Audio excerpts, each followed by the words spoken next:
Hello, this is Creepy Stories, and I'm here with another story for you. It's been 2 weeks since this whole thing started. It all started with a tanker accident. It was all over the news. Everyone thought it was just another oil spill. There were plenty of volunteers, plenty of people wanting to help the poor defenseless animals, plenty of victims. Within hours of the tanker accident, it started happening. The animals had gone crazy. They were scratching and biting the cleanup volunteers. They said that it was an adverse effect to whatever was in that tanker. Rescue workers were still trying to get the crew out of the ship. They could hear screaming inside, screams to open the doors. But that's when it all went to hell. As soon as they cut the door out, there was 6 minutes of broadcast before it went silent. 6 minutes of screaming and agony. The ship crew attacked the rescue workers like rabid baboons, breaking bones and tearing flesh. The people on the shore weren't faring any better. Those that had been attacked by animals were attacking everyone else. It was worse than any war zone report. It was sheer brutality, and yet the broadcast still went on for 6 minutes. 6 minutes and then blank faces. Nobody could explain what was happening. They tried to continue with regular news, the economy, the weather, a cute human interest story, but they couldn't make us unsee what we saw. I tried to continue with my regular existence, but every time I switched on the news or walked by a newsstand, it was there. This big mystery. They had some explanation, some kind of infection, brain parasites, but it didn't matter. It wasn't an infection we were afraid of. It was them. 4 days after the initial report, a state of emergency was raised, and yet we'd all seen this before. Every zombie movie ever. People didn't know who to trust. People were stockpiling food and weapons.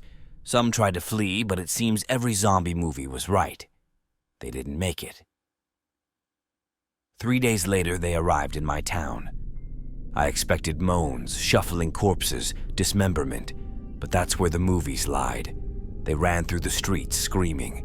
I remember running to my front door as fast as I could, locking, barricading, doing anything to make sure it would stay shut, and then I headed for the window. I was on the second story and I could see the carnage. They were unstoppable. They were aware. A group of them made their way through a building across the street. They jumped straight through plate glass windows. Even the shards slicing through them made no difference. They just kept coming. My barricade wasn't going to hold. I rushed around my flat, grabbing supplies and jamming them into the most secure room of the flat. I went back for one last look across the street, and I wish I hadn't. In a second-story window, my face met one of theirs. They knew where I was. I quickly dashed into the room and locked the door. I don't have any kind of panic room or a secure basement, so the safest place I could think of was my bathroom.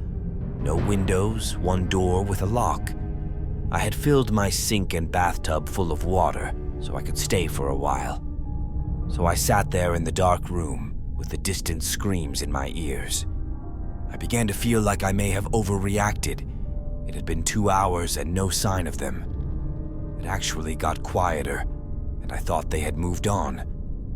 Maybe I could leave the room, get to the kitchen, grab more food to wait it out. A crash came from the front door, the sound of someone running full force into the door and knocking down the barrier behind it. There was a couple more crashes before I knew they were inside.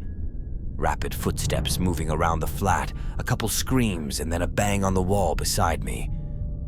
My eyes were open to their widest, even in the pitch-black darkness of the room.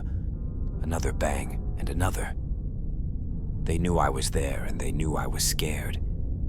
This was the zombie nightmare I had been expecting from the start. I had nowhere to run. There was only so much time before they would break in. I sat with my back to the door, hoping my extra weight would make it harder for them to get in. And then it got worse. "Why don't you open the door?"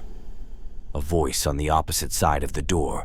No screams or moans, just a quiet, whispery voice. And then more of them.